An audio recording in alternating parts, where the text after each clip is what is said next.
Feliz lunes, muy buenos días amigos, feliz lunes, bienvenidos a Coffee Talk, gracias por estar con nosotros hoy y compartir este inicio de semana donde vamos a estar hablando de lo que ha pasado, lo que pasó este fin de semana, las nuevas medidas presidenciales, y bueno, vamos a estar hablando con Jorge Fernández, nos va a estar explicando todo lo que eso significa, lo que implica para nosotros y cómo nos beneficia. Y ya voy a hacer entrar a Jorge. A ver, espero que hayan tenido un súper fin de semana. Lo voy a hacer entrar por acá. A ver, Jorge. Ahí ya está. A ver, vamos a ver que entre Jorge. Espero que lo tengamos hoy. Hello, buenos días, ¿cómo estás? Bien, bienvenido a Coffee Talk. Thank you. Gracias. A ver, bueno, pero esta es tu casa, así que espérate que estoy cuadrando aquí, que no, que salga. Eso, ahí está bien cuadrado, perfecto. Y, ok, ¿cómo estuvo ese fin de semana? Bien, tranquilo. Qué bueno. A ver, muchas cosas sucediendo, como de costumbre. Nos tienen acostumbrado en esta pandemia que ya tenemos. Nos estamos cumpliendo esta semana 5 meses, porque dejamos de ir a la oficina el 13 de marzo, que fue viernes.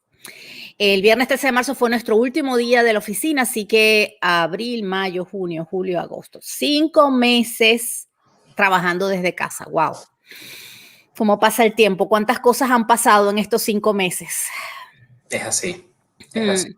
Bueno, cuéntanos, ¿qué fue lo que pasó este fin de semana? Esta orden ejecutiva, estas nuevas medidas para paliar la situación económica de tanta gente por la pandemia. ¿Qué nos tienes por allí? Cuéntame.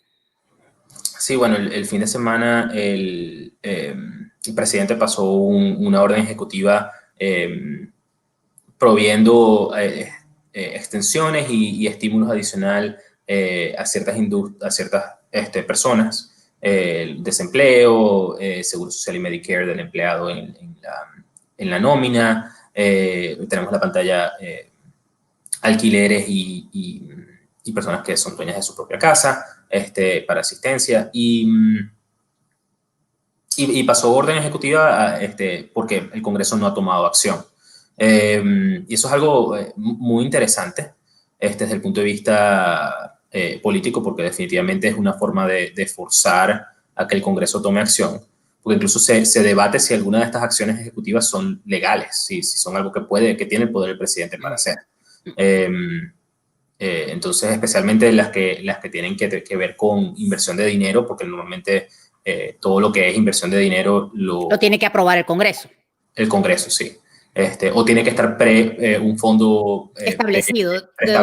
Claro. Entonces, eso es algo muy, muy interesante de que, bueno, veremos en las próximas semanas cómo termina de funcionar. Parte de eso, de lo del desempleo, que van a requerir que el 25% del incremento de $400, significa $100 de cada $400 por semana que le paguen a alguien, lo fondee el Estado.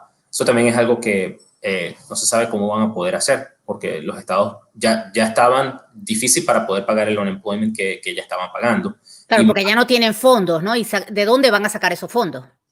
Correcto. Entonces, los $600 previamente los estaba fundiendo completamente el gobierno federal. Que sea que tengan o no tengan el presupuesto, tienen la posibilidad de endeudarse para pagarlo. Entonces, esa parte es sumamente importante. Pero los estados no tienen la misma capacidad. Muchas de esas cosas para efectos de los estados o requieren que los legisladores del estado, el Congreso estadal, apruebe esa deuda, o incluso en algunos estados tiene que estar ir a voto. Claro, por los congresos estadales, para que aprueben esa apropiación de fondos o ese endeudamiento, ¿no? El endeudamiento tiene que aprobarlo los ciudadanos, como ir a votar. Imagínate, en los estados. En los estados. Entonces, eso es un rollo. No es tan fácil para los estados usar deuda como es para el gobierno federal. O sea que digamos, del hecho de haber hecho la orden ejecutiva a que realmente todo lo que está allí se pueda ejecutar, hay un trecho. No es así tan fácil de que ya está. Sí, entonces,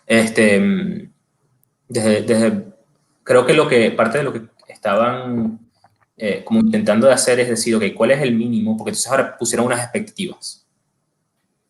Claro, Ahora todo el mundo va a tener unas expectativas claro. de lo que esperan recibir en los próximos semanas o meses, el cual le da un punto de negociación, un punto de partida al Congreso en vez de ellos estar peleando, que los congresistas estaban peleando desde $100 en el unemployment hasta los $600 que ya existen.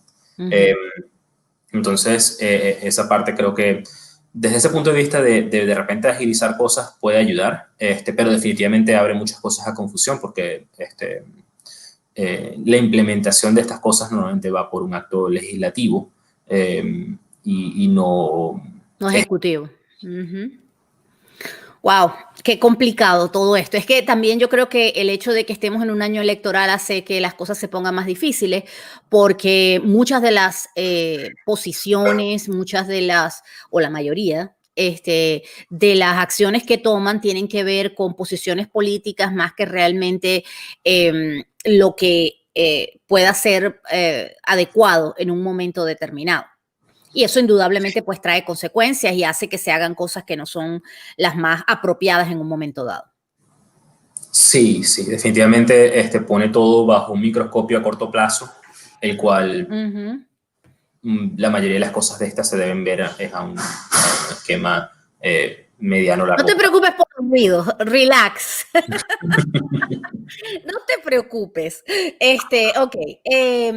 Sí, ciertamente es complicado. Y bueno, yo me imagino que vamos a estar viendo más cosas en esta semana, porque se van a ver las reacciones de los estados, qué otras acciones se tienen que tomar. En fin, hay esto es una noticia en desarrollo. Sí, mi expectativa real es que el Congreso va a tomar una acción para justificarlo al final del día, va para justificar las órdenes ejecutivas, el cual también es un precedente complicado, pero sí, lo más probable es que el Congreso va a tomar una acción.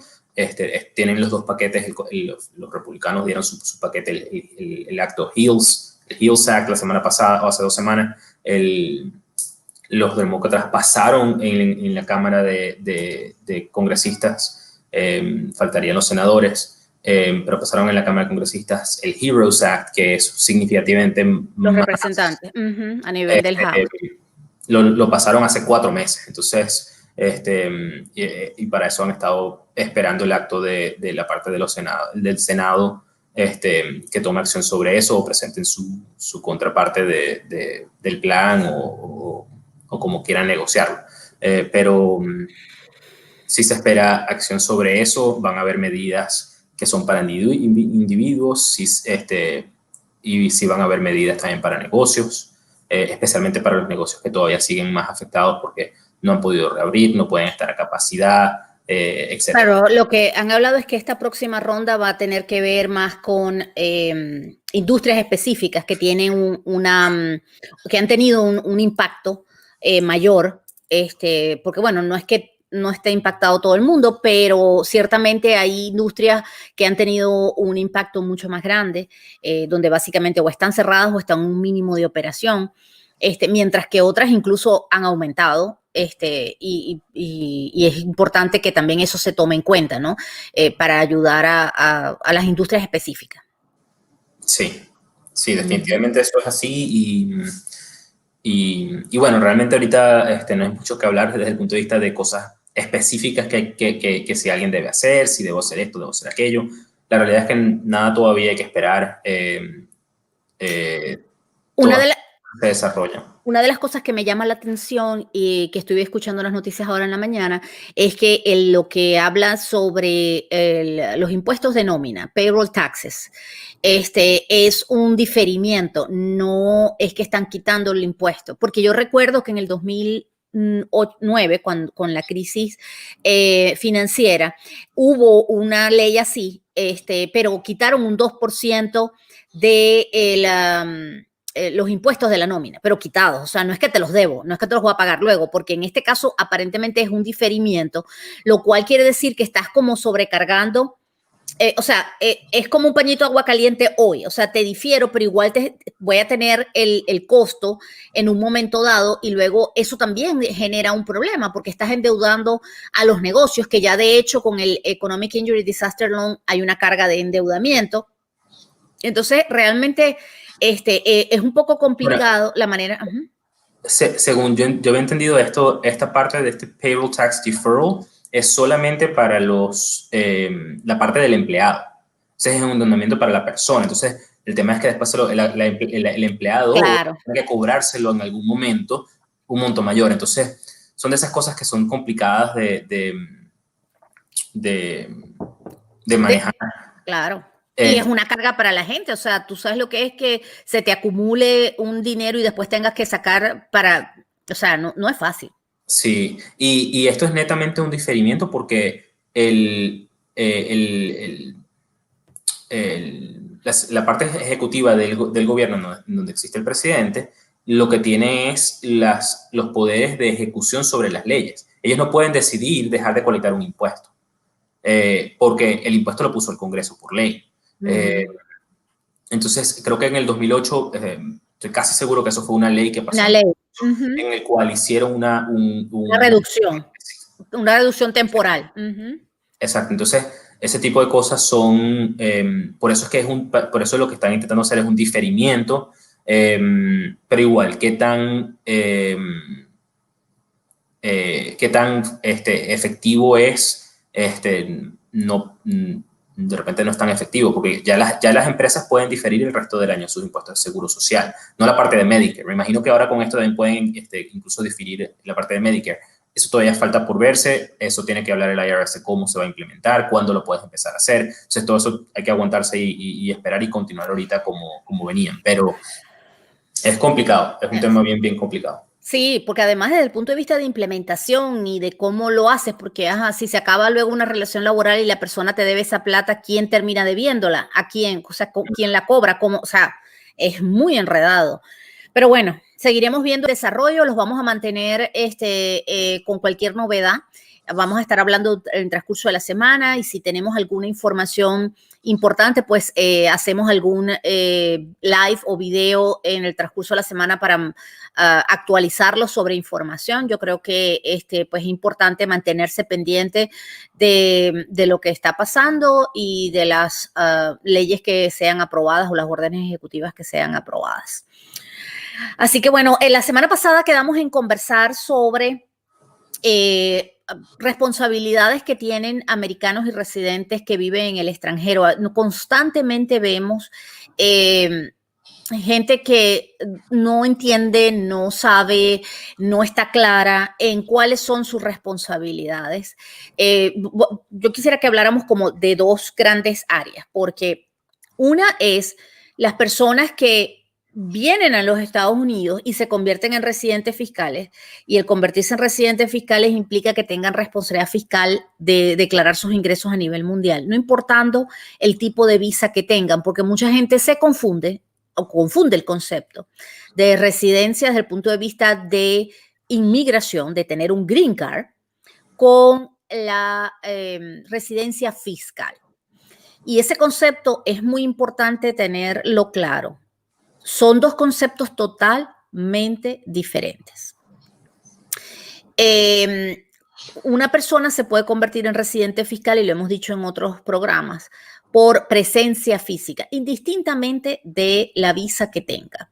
Puede tener una visa de turista, puede tener una visa de inversionista, puede tener cualquier visa, exceptuando la F1, que hay una exención de impuestos, que durante los primeros 5 años una persona con visa F1 se puede mantener como no residente fiscal, tiene que cumplir con unos requerimientos, tiene que hacer un formulario para pedir esa exención de los días para no ser residente fiscal. Pero el resto, turista, como sea, si usted pasa 183 días en los Estados Unidos, se convierte en residente fiscal. ¿Qué significa convertirse en residente fiscal? A ver, Jorge, ¿nos puedes decir qué significa convertirse en residente fiscal?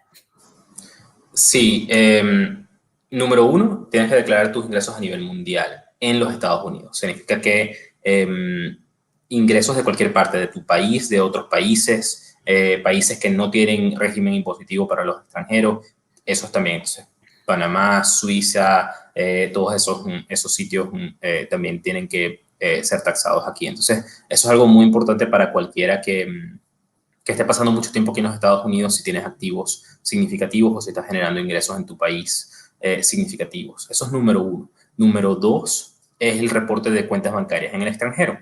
Entonces, eso es un tema que también es muy delicado y es parte de reglas de la División de Crimen Financiero del Departamento de Tesorería. Y lo que piden es que si tú tienes cuentas bancarias, que al final del año, que en cualquier momento del año el saldo máximo agregado de esas cuentas sumaba más de $10,000, tienes que reportar esas cuentas en las cuales tenías firma o en las cuales eras titular. Entonces ahí entramos, pero yo no tenía ninguna cuenta con $10,000. No. Es que si tú tienes 10 cuentas con $1,000, en cualquier momento del año, ni siquiera a final de año, si tuviste en enero una cuenta con $1,000, otra cuenta después en febrero, otra cuenta, hasta el final de año se suma el saldo máximo agregado de las cuentas a llegar a los $10,000 y ahí tienes que reportarlas todas. Incluso si esas cuentas después suman que son $2, $3 a final de año, tienes que reportarlas. Eso pasa mucho con cuentas bancarias en Venezuela por la devaluación de la moneda. Que uno dice, yo tengo una cuenta que tiene dólares porque está en dólares o porque está en euros o algo por el estilo, y esa una cuenta que de repente tenía $10,000, por decir algo, por un monto, ya causa que tú después tengas que reportar todas tus cuentas, aunque tengan $1, $2, $3, $100, etcétera. Entonces, eso es muy importante y porque las penalidades esencialmente te quitan un porcentaje de tu saldo. Eso es lo que cobra el IRS. Sí, aquí yo quiero hacer una acotación porque mucha gente se confunde en que considera que hacer ese reporte implica un pago de impuestos. Ese reporte es netamente informativo. Tienes que decir, o sea, tenemos la obligación, todos los residentes fiscales de Estados Unidos tienen que reportar las cuentas bancarias en las que tengan firma. Es decir, la cuenta puede no ser de ustedes, pero tienen que reportarla si ustedes firman. Puede ser de su mamá, puede ser de una empresa. Tienen que reportar las cuentas. Ese reporte se llama FBAR, Foreign Bank Account Report. Es un reporte de cuentas bancarias foráneas. Se presenta junto con la declaración de impuestos, pero no tiene nada que ver con pago, es solamente informativo. Ahora, lo que sí es muy grave es que si no lo hacen, ahí sí hay pagos porque hay tremendas multas. Así que mucho cuidado, si ustedes tienen cuentas bancarias foráneas, repórtenlas. Eso es súper importante. Y si no las han reportado y ya están en eso, tampoco tengan miedo de reportarlas atrasadas. Es preferible salir adelante y decirle al IRS, en este caso no al IRS, al Departamento de Tesorería, me equivoqué, esto no lo reporté, lo debí haber reportado, y con eso es algo que si necesitan ayuda podemos ayudar y tenemos profesionales para eso. Eso es importante porque este es un reporte que se hace al Departamento del Tesoro, no al IRS, es aparte. Se envía en el mismo momento, al mismo tiempo, digamos, de la declaración, o sea, tiene vencimiento en la misma fecha de la declaración, pero se envía al Departamento del Tesoro. Así que es muy importante. Recuerden, FBAR es el reporte de cuentas bancarias foráneas. Si la sumatoria de sus cuentas bancarias sumaron en algún momento en el año $10,000 o más, usted tiene la responsabilidad de reportar todas las cuentas, no importa que la cuenta tenga $1. Si la sumatoria de sus cuentas llegó en algún momento a $10,000, así al final del año tenga cero. Es más, porque mucha gente dice, pero es que yo la cerré en el medio del año, pues también tiene que reportarla, porque en algún momento en el año tuvo más de $10,000. Entonces tiene la responsabilidad de reportarla porque también hay que reportarla si en algún momento en el año, aunque no exista al final del año, aunque usted la haya cerrado. Entonces, muy importante Recuerde, un residente fiscal es una persona que pasa 183 días en el año en los Estados Unidos. Presencia física, no importa la visa que tenga. O que tenga green card o que sea ciudadano, por supuesto, esos son residentes todo el tiempo. Pero si usted no tiene green card ni es ciudadano y pasó 183 días en el año, o va a pasar, porque mucha gente se ha tenido que quedar con esto de la pandemia y está sufriendo las consecuencias de la presencia física y se están convirtiendo en residentes fiscales. Eso es muy importante. Entonces, recuerden que tienen que cumplir para el año 2020, si se quedaron más de 183 días, con las responsabilidades de un residente fiscal y declarar sus ingresos a nivel mundial, lo que se hayan ganado en cualquier parte del mundo. Mucha gente se confunde además porque además del reporte de cuentas bancarias foráneas, está también el reporte de activos financieros, que es otro reporte que se hace al IRS. Entonces, Jorge, ¿nos puedes explicar sobre el reporte de activos financieros? ¿Qué es lo que implica y qué es lo que tiene la gente que reportar? Sí, los reportes de activos financieros foráneos tienden a ser los reportes más complicados que se preparan a nivel de impuestos. La complejidad también varía por el tipo de activo. Hay unos que son muy simples, hay otros que son sumamente complejos. Y eso sí pueden generar pago de impuestos, ese reporte de activos, especialmente si esos activos te generan ingresos, dividendos, rentas, etc. Y es sumamente importante reportarlos. Porque las multas por reporte de no haber reportado o de no presentarla. De no haber presentado un reporte, por lo general empiezan en los $10,000. Por mes, hasta 5 meses, por forma. Entonces, si yo tengo 10 activos, tengo 10 formas que tengo que presentar. Entonces, esas multas pueden sumar muy, muy, muy rápido a montos muy significantes. Y entonces eso es algo que hay que tomarlo en cuenta. En la mayoría de los casos, aparte de los costos asociados a la preparación de esas formas, en muchos casos no generan pago de impuestos, en algunos sí, sí generan ingresos, pero lo importante tomar en cuenta con cualquier cosa que genere, cualquier activo foráneo o cualquier ingreso que usted tenga foráneo, es que nunca se paga impuesto doble en los Estados Unidos. Eso es algo que también mucha gente dice, pero ¿cómo voy a hacer si voy a pagar en mi país y además voy a pagar en Estados Unidos? Me van a quitar todo. Esa es algo que la gente siente, pero no funciona así. Todo el impuesto que tú pagues sobre impuestos sobre la renta, sobre ingresos foráneos, contra ese mismo ingreso foráneo aquí en los Estados Unidos, esa parte se reduce, se toma como un crédito fiscal. Entonces, la matemática no es tan simple como dólar por dólar de esa forma, pero es muy posible que toque pagar aquí muy poco o una simple diferencia en tasas. Entonces, vamos a decir que en tu país te correspondía pagar el 20 y aquí te toca pagar el 22. Bueno, de repente te va a quedar ese porcentaje del 2% por pagar aquí. Pero nunca se paga doble. Entonces, no le tengan miedo a esa parte. Ahora, sí nos pasa con muchas personas que vivían o tenían cosas en sitios en donde la tasa es o muy baja o no existe. Y ahí sí se genera un problema. No tienes crédito fiscal para tomar. Crédito de impuestos foráneos, disculpa. Y entonces, bueno, eso sí es muy importante tomar en cuenta. Definamos, Jorge, qué son activos foráneos, porque la gente también se confunde y no sabe exactamente a qué se refieren estos tipos de reportes.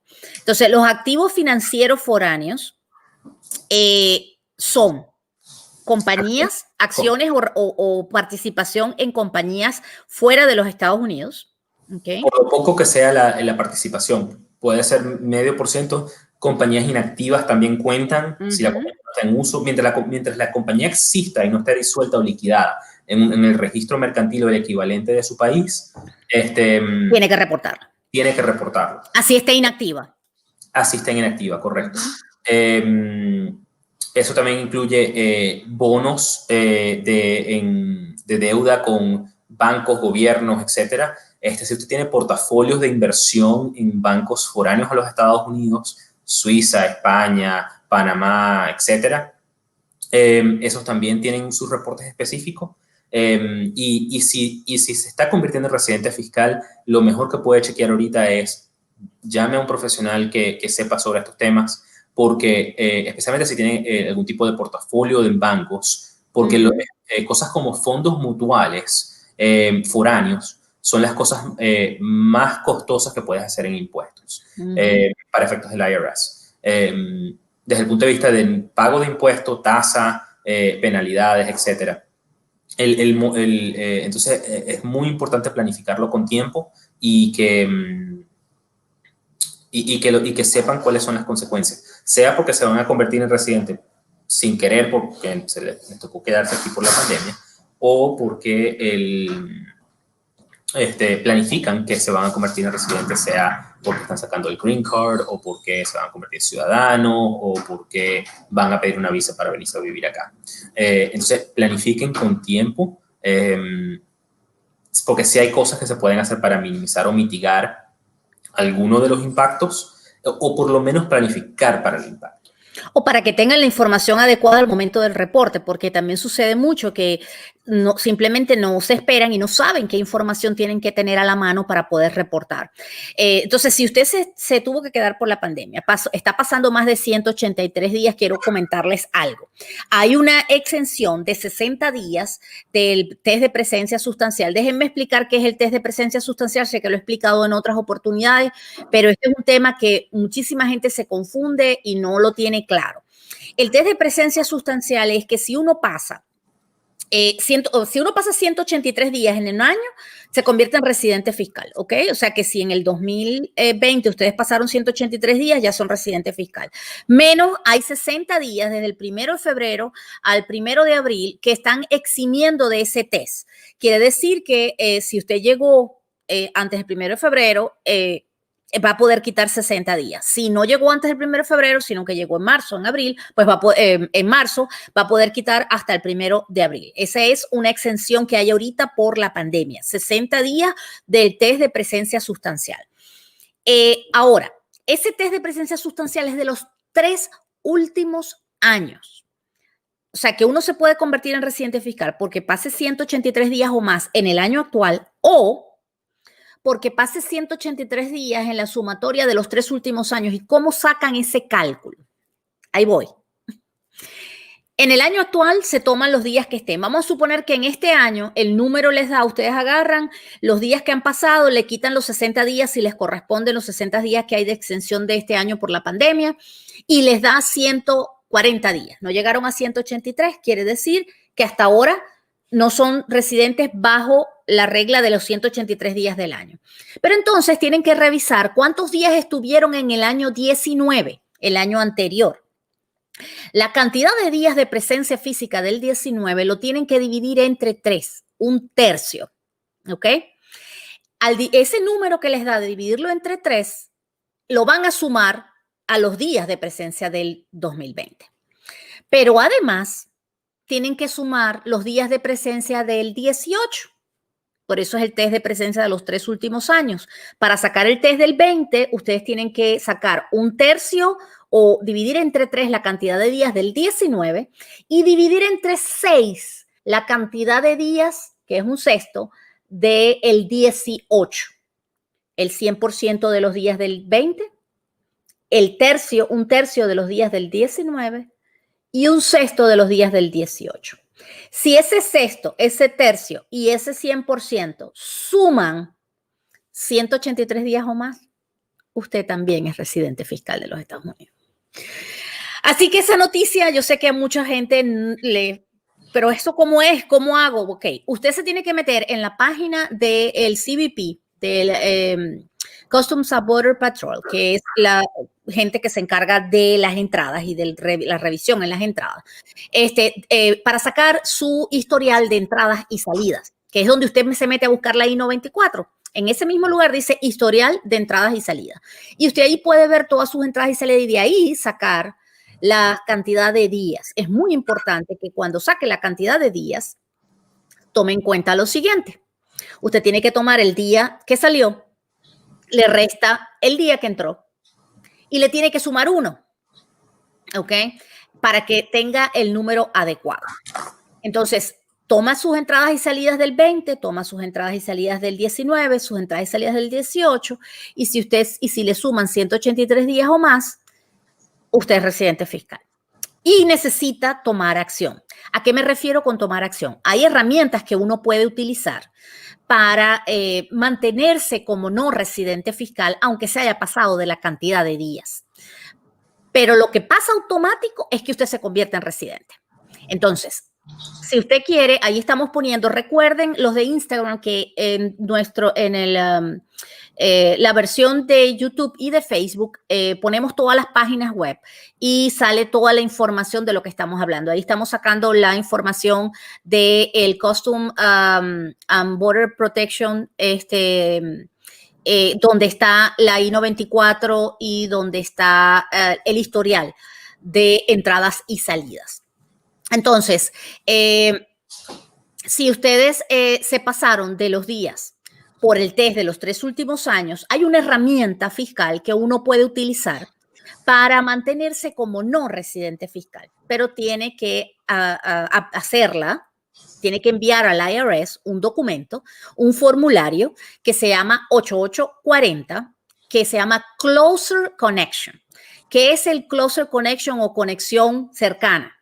Uno puede hacer una explicación, llenar un formulario y decirle al IRS, el Departamento de Rentas Internas, mira, me pasé con el test de presencia sustancial de los 3 últimos años, pero tengo una relación cercana con otro país, Venezuela, Colombia, México, en fin, de donde usted venga, y por ende, quiero mantenerme como no residente fiscal. Entonces, si usted se pasó en el test de los 3 últimos años y no ha hecho ninguna aplicación de residencia, eso es muy importante porque si ha hecho alguna aplicación de residencia no le aplica el Closer Connection, ¿ok? Entonces, puede aplicar el Closer Connection. Tiene que hacerlo a tiempo. ¿A qué me refiero a tiempo? Antes de que se venza la presentación de declaración del año que viene. Si quiere hacer Closer Connection para el 20, tiene que hacerlo antes del vencimiento en el 21, cuando se va a presentar la declaración. No importa si usted no tuvo ingresos en los Estados Unidos, eso es irrelevante, ¿ok? No importa que no tenga que presentar una declaración. Si usted se pasó de los días en el test de presencia sustancial de los 3 últimos años, usted tiene que hacer el Closer Connection si quiere no tener la responsabilidad fiscal de declarar ingresos a nivel mundial. Si no, pues haga su declaración a nivel mundial y haga todos los reportes de los activos foráneos, etc. Entonces, opción número 1, Closer Connection. Si usted no se pasó de 183 en el año actual, pero se está pasando por el test de presencia sustancial de los 3 últimos años. Ahora, ¿qué pasa si se pasó de los 183 o se va a pasar de los 183 en este año y ya no vale el test de presencia de los 3 últimos años y ya no le sirve el Closer Connection? Hay algunas alternativas también para ciertas nacionalidades, personas de ciertos países, no todos los países. Les voy a hablar de una herramienta que tiene que ver con los tratados de impuesto que hay entre los países y Estados Unidos, algunos países. Por ejemplo, países que tienen tratados de impuesto: Venezuela, México, Canadá, España, así esos son como los más comunes. Alemania, Italia creo que también tiene, y ya no, muchos más, no son tantos, ¿ok? Los tratados de impuestos son bastante escasos. La mayoría de los tratados de impuestos, porque además no son iguales, tienen una provisión que permite cuando una persona que tiene nacionalidad de ese país, del país del tratado, pueda escoger o hacer, a ver, ¿qué sucede? Normalmente cuando una persona se convierte, vamos a poner el ejemplo, un venezolano viene, se queda aquí, se pasó de 183 días, podría acogerse a la provisión que dice yo soy venezolano y soy residente fiscal de Venezuela por tener la nacionalidad venezolana. Si esa persona puede probar que sus intereses vitales siguen estando en Venezuela, podría acogerse al tratado y mantenerse como no residente fiscal, siempre y cuando pueda probar que sus intereses vitales están en Venezuela. Entonces, en muchas situaciones, o casos como el de este año, por ejemplo, que le está sucediendo a mucha gente, que se está quedando de manera fortuita porque no tienen más remedio y no tienen ni decisión de quedarse ni de vivir aquí, pueden acogerse al tratado con Venezuela, por ejemplo, o con México, o España, en fin, de los tratados que haya. Para más información sobre esto pueden llamarnos y con mucho gusto pues vemos si esto es algo que le aplica y pueden entonces acogerse a el tratado y mantenerse como no residente fiscal. Para eso también hay que tomar una acción y eso es muy importante porque lo que pasa cuando te pasas de los días es que automáticamente eres residente. No importa, eso no es que nos va a llamar a alguien, le van a decir, lo van a parar en la entrada. No. Nadie va a hacer nada. Nadie va a tocarle la puerta, le va a decir, usted se pasó de los días, dígame cuánto es su declaración. Eso no va a suceder. Entonces, lo importante aquí es que cada uno tiene que entender que la responsabilidad se hace automática por presencia física. Si uno quiere tomar una acción para no ser residente fiscal, tiene que hacer o el Closer Connection, que ya les comenté y les expliqué, o acogerse al tratado si su nacionalidad aplica porque tenga un tratado de impuesto con los Estados Unidos, su país. Entonces, eso es súper importante porque le va a evitar la responsabilidad de tener que declarar sus ingresos a nivel mundial, porque van a declarar aquí como no residente, y no tienen que declarar, si son no residentes fiscales, no tienen que declarar ingresos a nivel mundial, ni tienen las responsabilidades fiscales de todas las que le hablamos de los activos foráneos. Jorge, yo quería que nos comentaras, hay mucha gente que se confunde, si bien hay la obligación de declarar a nivel mundial los ingresos que tengas. En cuanto a los activos financieros foráneos que hay que reportar, la gente dice, pero yo tengo una casa en mi país, ¿lo tengo que reportar? Si eres residente fiscal, sí. Si tiene ingresos la casa, si está rentada. Pero como activo foráneo, son solamente activos financieros. ¿A qué me refiero? Tengo una cuenta de banco, la tengo que reportar. Tengo acciones en una compañía. Si ese activo, si esa casa, el dueño es una compañía, yo tengo que reportar mi participación en la compañía. Pero si la casa la tengo a título personal, solo tengo que reportar en el caso de que tenga ingresos la casa, pero no tengo que reportar el activo. Solo activos financieros. Y activos financieros son cuentas de banco, de inversión, cuentas de retiro, porque mucha gente también tiene cuentas de retiro foráneas. Pensiones, correcto. Entonces, es muy importante que tomen en cuenta pues, las responsabilidades que se generan por la residencia fiscal. Ok, ya les mencionamos lo que es el test de presencia sustancial, muy importante entenderlo. Nosotros tenemos en nuestro canal de YouTube un video sobre responsabilidades para no residentes y allí hay una explicación muy clara del test de presencia sustancial y de las responsabilidades que se generan cuando una persona viene a hacer negocios aquí o inversiones y cuando se convierte en residente fiscal. Así que les recomiendo que vayan a nuestro canal de YouTube, se suscriban al canal de YouTube, muy importante, para que nos ayuden a que mantengamos para que nos podamos mantenernos haciendo contenido relevante para que pueda ayudarlos a entender mejor las leyes, las regulaciones y todas las responsabilidades que tienen como empresarios y como inversionistas en los Estados Unidos, ¿ok?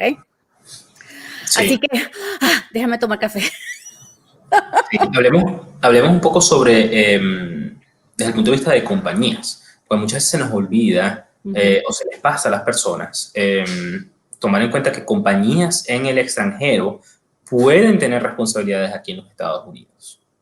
Y se adquieren responsabilidades muy fáciles.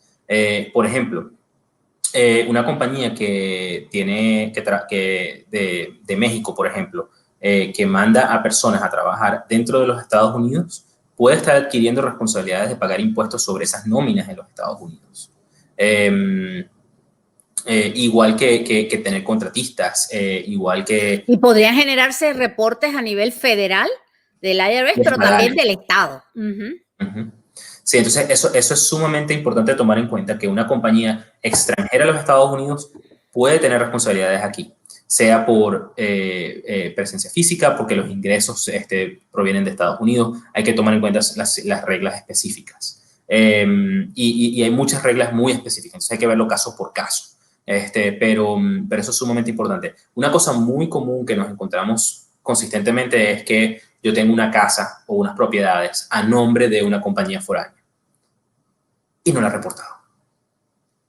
Eso pasa como casi todos los meses. Tenemos a alguien que nos llega con ese caso.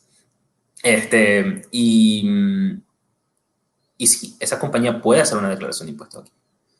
Y tiene responsabilidad de hacerlo probablemente. Claro, porque cualquier ingreso en los Estados Unidos va a tener que reportarlo. Y más si es una propiedad, si son propiedades que están, o sea, físicamente tiene un activo en los Estados Unidos que está generando ingresos, tiene la responsabilidad, sea una compañía o sea una persona natural, porque eso pasa también. No, pero es que yo no vivo en Estados Unidos, yo no tengo que reportar. No, señor. Usted no tiene que vivir en Estados Unidos para tener la obligación de reportar los ingresos que tenga en Estados Unidos. Eso incluye rentas de inmuebles que usted tenga en los Estados Unidos. Ni siquiera tienes que ser residente fiscal de los Estados Unidos. No, por eso. Puedes haber nunca venido a los Estados Unidos y tener responsabilidad. Correcto. Si tienes ingresos que provienen de los Estados Unidos. Por ejemplo, recientemente he hablado con muchas personas que trabajan con Amazon o Apple para publicar libros o audiolibros o material que se hace una vez y se reusa y se revende, intangible. Y eso también tiene sus propias características, porque los Estados Unidos quiere pago sobre ese ingreso. Que son como royalties, ¿no? Ajá, y hacen unas retenciones significativas, costosas, que si no las tomaste en cuenta desde el día 1 te va a doler en el bolsillo en el momento que veas que no te llegó el dinero completo, porque ni siquiera en ese caso es una declaración de impuesto aparte, sino que Amazon... Retención en la fuente. Apple te va a retener. Entonces, esas cosas son bien importantes de tomar en cuenta. Y después también, cuando hablamos de residencia fiscal, también estábamos hablando de cómo una persona se convierte en residente fiscal y todas las consecuencias que tiene esa persona ser residente fiscal. Pero también a veces pasa que una compañía es residente fiscal, porque las compañías incorporadas en los Estados Unidos casi siempre son residentes fiscales automáticamente. Casi siempre, porque sí hay excepciones. Y esa compañía puede tener participaciones en cosas foráneas, pueden tener cuentas bancarias en el extranjero, el cual también tiene que cumplir con los mismos reportes que estábamos mencionando. Claro, porque es un residente fiscal jurídico, pero es un residente fiscal. Entonces, todo esto lleva un nivel de complejidad y un nivel de sí, pero esto, y de detalles que hay que verlo caso por caso, pero es sumamente importante que tengan a alguien que esté mirando esas cosas y que estén asegurándose que estén cumpliendo. Entonces, definitivamente, si necesitan algo, estamos a la orden, pero esto es algo que si tienen alguna consecuencia, no esperen porque no sabes cuándo te va a traer consecuencias. De repente la consecuencia no es hoy, no es en 5 años, no es en 10 años, pero como nunca se ha reportado, siempre puedes estar pendiente por tener que pagar eso. Claro, porque hay un estatuto de limitación de 3 años cuando tú presentas una declaración. Pero si no la presentas, no hay estatus de limitación. Quiere decir que igualito lo sigues debiendo. No va a pasar, porque pase el tiempo, no va a pasar la responsabilidad. Sí, entonces, y muchas veces nos dicen, sí, pero la compañía ahorita no vale nada en mi país. Pero de repente sí tiene activos y sí tiene inmuebles, pero eso nos pasa ahorita mucho con tema Venezuela, que las cosas están tienen muy poco valor al cambiarlo a dólares. Pero si en el futuro yo quiero vender esa propiedad, yo quiero vender esa compañía, yo quiero vender esos activos, y ahora soy residente fiscal y nunca lo reporté, en el momento que los venda voy a tener problemas para para transar esos fondos que reciba de esa venta. Entonces es sumamente importante. Te puede estar produciendo nada, te puede estar dando negativo ahorita. Hay que tomarlo en cuenta, hay que prepararse para hacer esos reportes, hay que pagar los costos asociados de preparar esos reportes para efectos de estar seguros que cumplan y que en el futuro puedan no tener problemas con eso. Sí, el tema de los reportes foráneos, o sea, a ver, hemos hablado de reportes foráneos de los residentes fiscales de los Estados Unidos, llámese jurídicos, o sea, compañías o personas naturales. También hemos hablado de los no residentes, pero que tienen activos en los Estados Unidos y que tienen que reportarlos si tienen ingresos, o sea, si tienes un inmueble, una casa, un apartamento y te produce renta, no importa que al final te dé pérdida, porque eso es mucho. Pero es que no me gané nada, porque todo se fue en gastos. No importa. Si tienes ingresos, la responsabilidad existe, indistintamente a que te dé ganancia o no te dé ganancia. Entonces, tienes que reportarlo.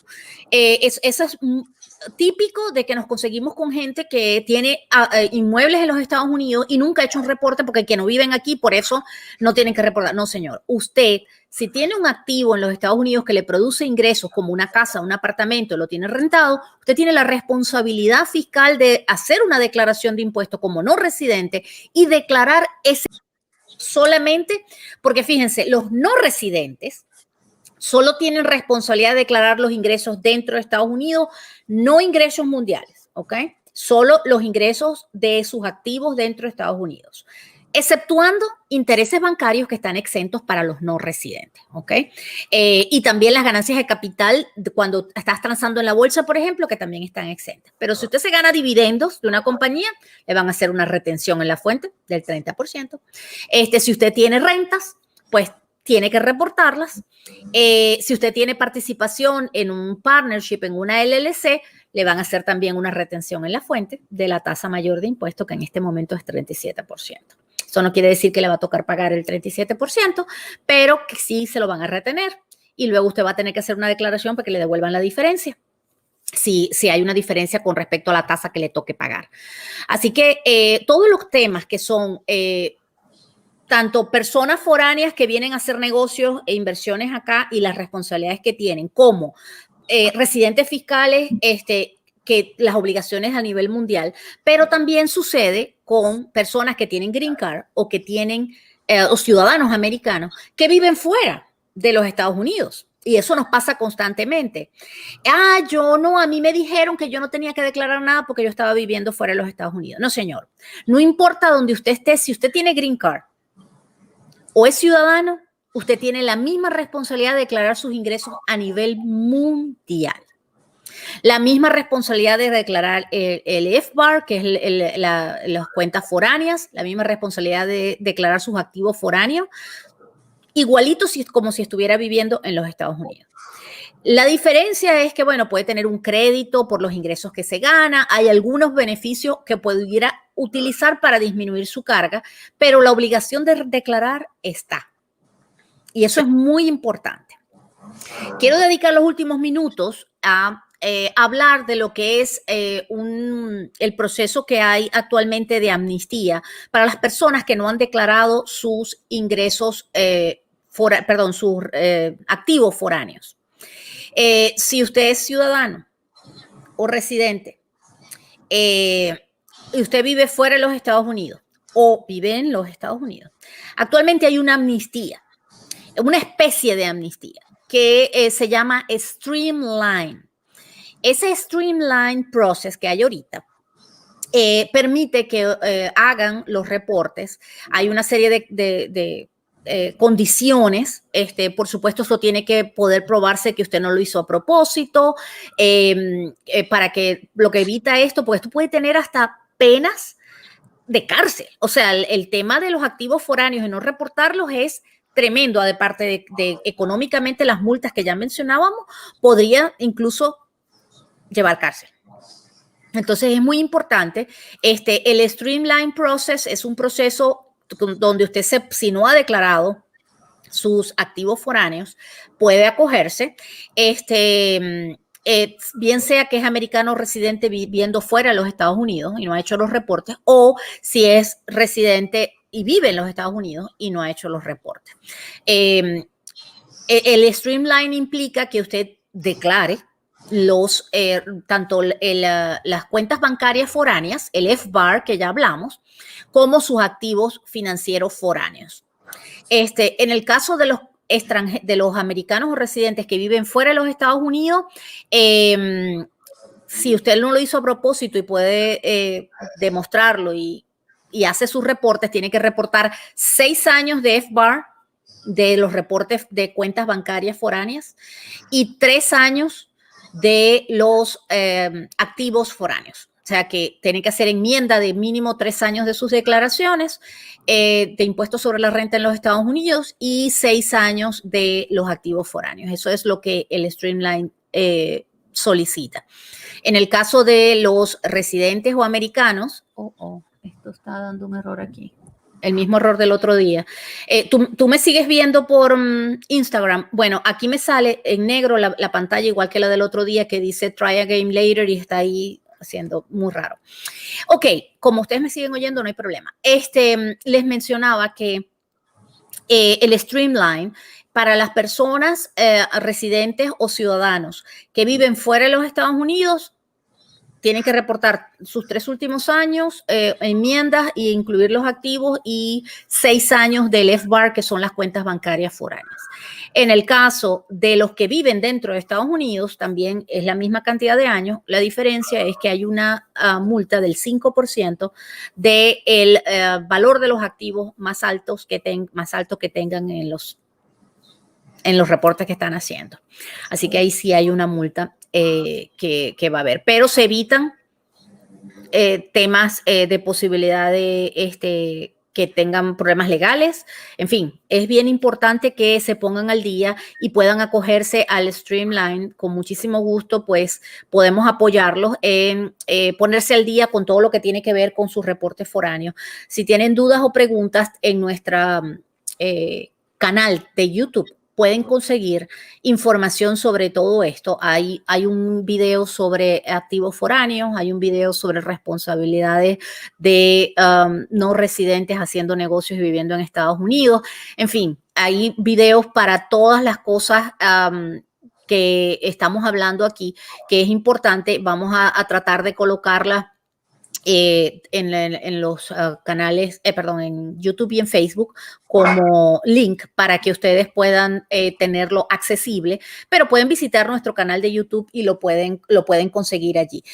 Recuerden que también pueden ir a nuestra página web gbsgroup.net y ahí hay información también y hay videos que pueden ver. También pueden hacer una cita gratuita de 15 minutos y podemos evaluar la situación, las circunstancias que tienen, porque cada situación es diferente, ¿no? Eso es también muy importante, que no es algo que se pueda cortar a todo el mundo igual, ¿no? Y hay que analizar cada caso.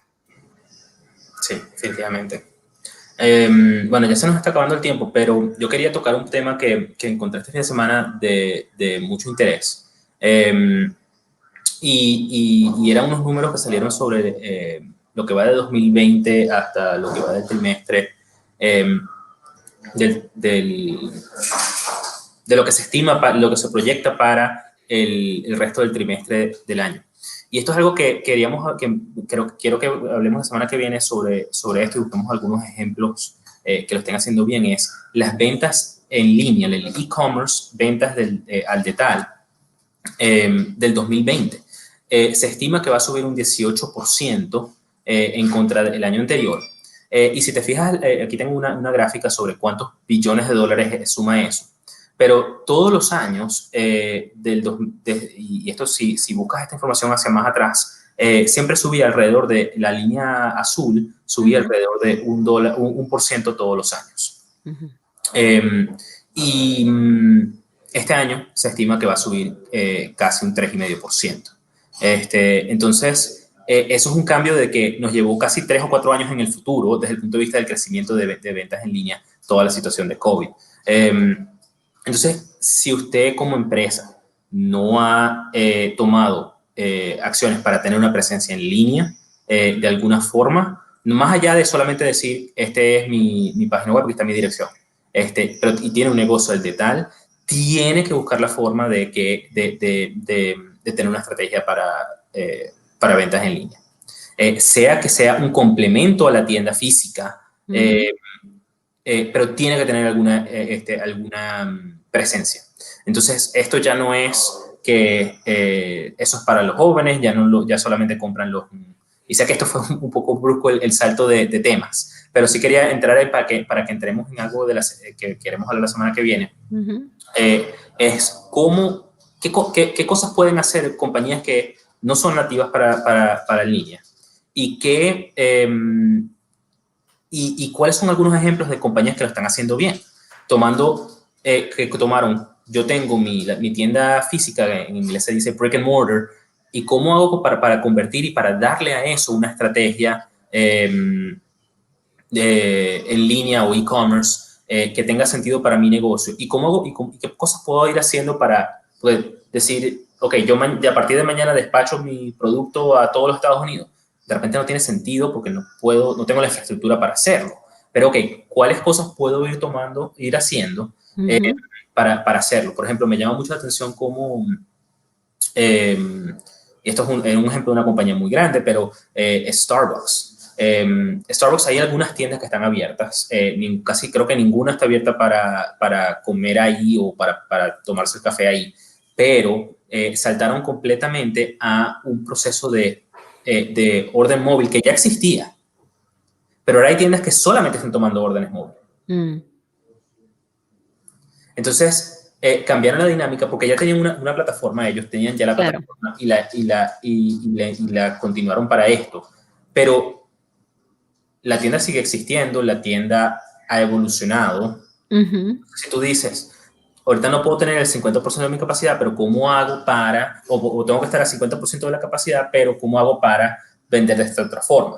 O ¿cómo hago para mantener que clientela me pida y de repente lo puedo mandar para la casa localmente, de una forma, y eso estamos hablando ahí de restaurantes, pero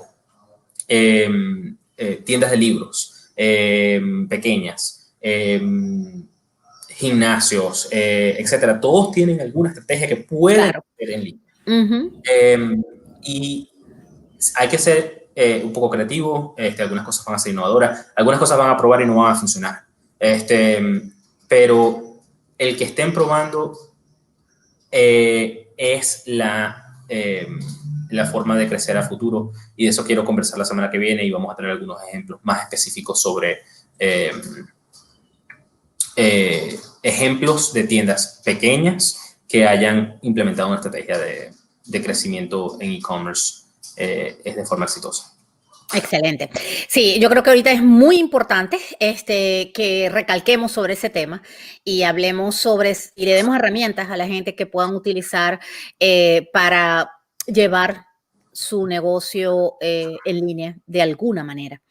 Porque hay muchas formas de hacerlo, de tener presencia en línea y poder utilizar las redes sociales también para eso, ¿no?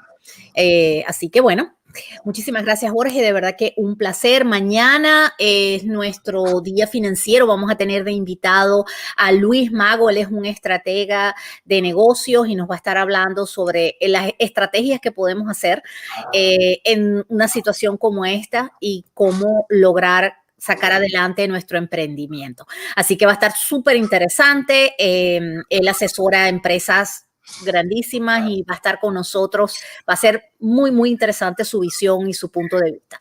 Así que muchísimas gracias, Jorge. Un placer como siempre. Gracias por acompañarnos, amigos. Y nos vemos mañana en nuestro Coffee Talk. Gracias por acompañarnos y que tengan una súper feliz fin de semana. Así que se les quiere un montón. Bye.